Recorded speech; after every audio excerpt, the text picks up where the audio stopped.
I decided to paint my teeth white instead of brushing them. I'm doing this because I need a quick fix. Like, the comments are not helping on my previous video. And people are confused, like, why did I keep my grills in? Why did I keep my grills in? Well, I didn't know that you're meant to take your grills off. Like, I didn't even know. Like, no one told me this. I didn't know that you're meant to take them off and then brush your teeth.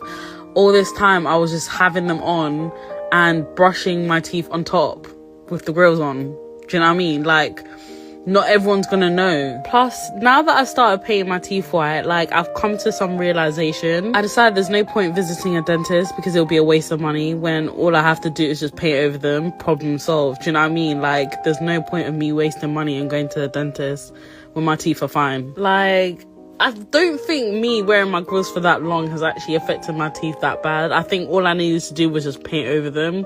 And yeah, it's fixed it. So I'm happy with the way it looks.